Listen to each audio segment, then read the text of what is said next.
This is Hannibal back here from the HannibalTV.com, and I'm going to do a review of the Sandman Dark Side of the Ring, which I watched yesterday. If you want to see my shoot interview with the Sandman, it is in the description of this video. I would put him in the top 10 nicest wrestlers I ever met. That's my experience with him. In a way, I have a similar personality to him in some ways. So I mean, I've only met him 3 or 4 times, but got along with him. He's a very reliable guy, despite all the issues he's had. I remember the day I did the shoot interview with him in Philadelphia. We did it at like 7:30 a.m. and he came in at like 7:29, banged off the interview. It was an hour, did it for the hour, and then left. I was just surprised at how professional he was for that. As far as wrestling him, he was great to wrestle with. The one thing from this interview that was a bit surprising in some ways is that he was a Chippendale dancer at one point, and I guess a male escort at one point, which I could actually see because in his younger days, I mean, he did have the California surfer gimmick. He was, and you could say this about his ex-wife too. They both age wasn't as kind to them looks wise as some other people, which is probably a result of some of the partying. But Sandman's he's still alive for all the crazy stuff he's done over the years. He's still alive, so you never know when you can pass. Iron Sheik outlived Nikolai Volkov by I think almost 10 years. Billy Graham, who did mountains of steroids and speed and painkillers and stuff, only died a couple of years. Like he died at 78. Bruno Sammartino, what, lived to be 82, who had a completely clean life. You never know when you're gonna go. You just never know. I don't know how it works, but the Sandman is still alive. He's still wrestling. He doesn't appear to have much side effects from a life full of partying. In my experience knowing him, he's exactly the same as his character.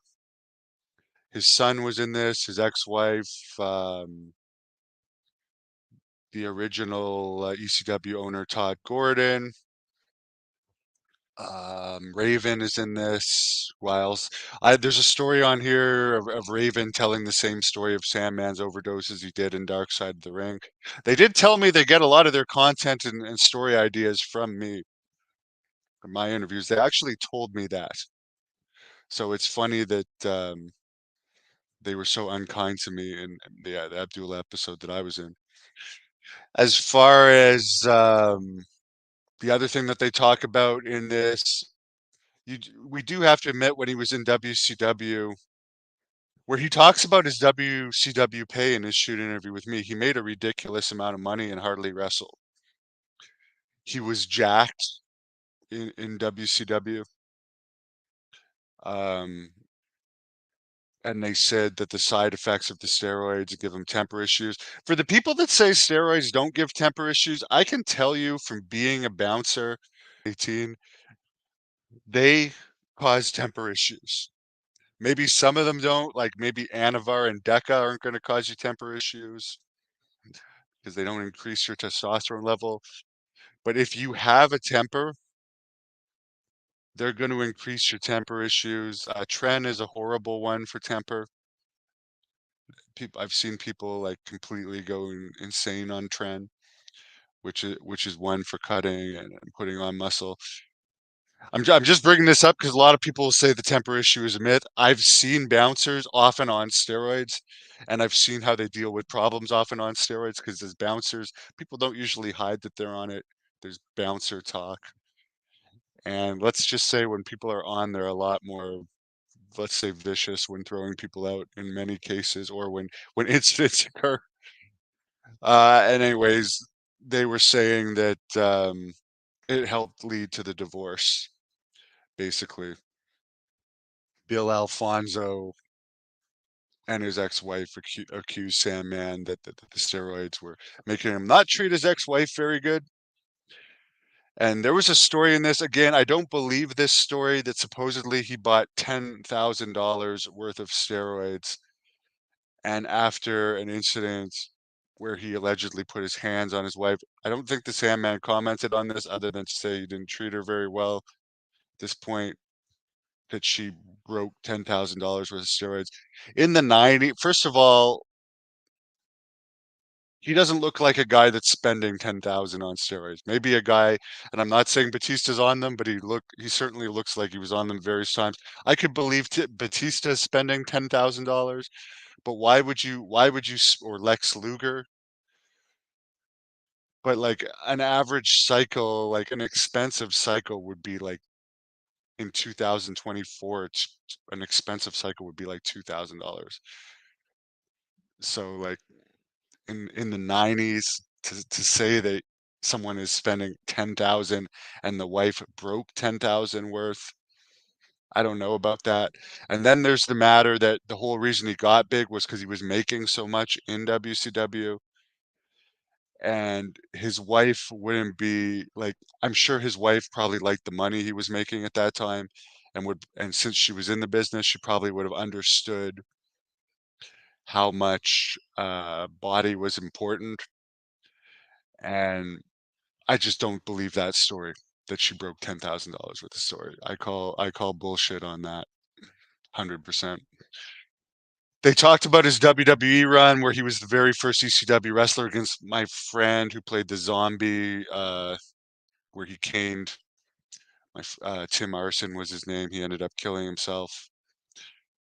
Uh, he, he had a good run. I mean, he's a true legend. You'd have to put him on the Mount Rushmore of ECW, I would say. I would definitely put Raven, Paul Heyman, the Sandman, and Sabu on my Mount Rushmore of ECW. I think those ones are. Or sorry, there's RVD too. God, I don't know who I would kick off for RVD. Well, since Paul Heyman didn't wrestle, we won't put it. We'll replace Paul Heyman with RVD. I'll put Sandman, RVD, Raven, and Sabu with Paul Heyman also up there. Obviously, he was the promoter, but for the wrestlers, that's who I'll put. RVD is a great guy, by the way. He's one of the nicest wrestlers, I would say too. And but the one thing I'll say about the Sandman and RVD is they're not bullshitters. They'll tell it like it is. And I sure as hell wouldn't put Sabu on the nice wrestler list, but he's also not a suck up. He'll tell it like it is. Um, Other than that, this was an all right episode. There was nothing really new other than the Chippendale story. They talked a lot about drug use and how everyone, well, not everyone, but a lot of people, including Todd Gordon, one of the owners, was also doing drugs at this time, and just the crazy atmosphere of ECW. Where it's too bad there's not a promotion like ECW out there anymore, because we need a promotion like that. And I'm not saying for the drug issue, I'm just saying for like the misfits like me, who actually have talent but are too controversial for the main rosters. But overall, I mean, I like this episode, and I'll suggest to everybody to watch my interview with Sandman, which is in the description of this video, and search up Sandman versus Bloodhunter from Wichita, Kansas. And here's a funny thing: we were both fairly buzzed during our match in Wichita, and it was just a fun match. I think we started drinking like 2 or 3 hours before that match. We both didn't care because we were friends, and then we beat the crap out of each other in that match. And I did a crazy blade job in my match, which, by the way, somebody paid pretty much all my masks people have bought. Um, and the ones with blood on it are worth more, and someone paid a lot of money from Hawaii an engineer from Hawaii bought that blood hunter mask, yellow mask from my Sandman match for a good amount of money. It was a nice bonus. Thank you for watching the Hannibal TV. Please help me out and like this video, then click the subscribe and get notifications buttons so you don't miss any of my latest shoot interviews, match videos, or news updates. Follow us on Facebook at the Hannibal TV for more live streams and videos.